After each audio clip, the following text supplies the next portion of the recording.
75 নম্বর সূরা আল্লাহ তাআলা কিন্তু ফিঙ্গারপ্রিন্টের কথা বলেছে। 75 নম্বর সূরার 4 নম্বর পয়েন্টে 4 নম্বর আয়াতে আল্লাহ তাআলা বলেছেন ফিঙ্গারপ্রিন্ট এটা মানুষ মরে যাওয়ার পরে তার মৃত হাড় মাংস এগুলোকে একত্রিত করা যতটা কঠিন এর থেকেও কঠিন হিসেবে আল্লাহ তাআলা আখ্যায়িত করেছেন যে মানুষের এই যে আঙ্গুলের ডগা এটাকে পুনর্বিন্যস্ত করা। ওই সময় যারা সংশয়বাদী ছিল ওরা মনে করতে এটা আবার কেমন কথা বললো, এই মরে গেলে পচে যাবে, এই পচা হাড় মাংস একত্রিত করবে, এটা তো জটিল একটা প্রক্রিয়া। এর থেকেও জটিল হিসেবে আল্লাহ তাআলা নিজে আখ্যায়িত করেছেন যে এই আঙ্গুলের ডগায় অর্থাৎ ফিঙ্গারপ্রিন্টকে পুনর্বিন্যস্ত করা থেকে আল্লাহ তাআলা বলতেছেন যে এটা আরো জটিল। এখন এসে বিজ্ঞানীরা দেখতেছেন যে মানুষের কারোর সাথে কারো ফিঙ্গারপ্রিন্ট কখনো মিলে না। সব থেকে ইউনিক যে জিনিসটা মানুষের সেটা হচ্ছে ফিঙ্গারপ্রিন্ট, কারোর সাথে কারো মিলবে না। এইখানে বিশ্বাস শেষ হয় নাই।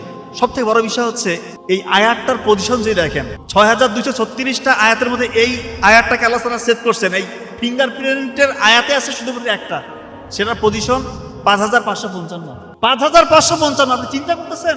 আমাদের ডান হাতে 5 আঙ্গুল, বাম হাতে 5 আঙ্গুল, ডান পায়ে 5 আঙ্গুল, বাম পায়ে 5 আঙ্গুল, 5 5 5 5। আল্লাহ তাআলা সেটিংটা দেখেন একটাই আয়াত ফিঙ্গারপ্রিন্ট নিয়ে, আর সেটার পজিশনটা দেখেন কিভাবে সেট হয়েছে 5555। সো পবিত্র কোরআন এটা আল্লাহ তাআলার পক্ষ থেকে এসেছে, এটা নিয়ে বিন্দুমাত্র সংশয় নেই।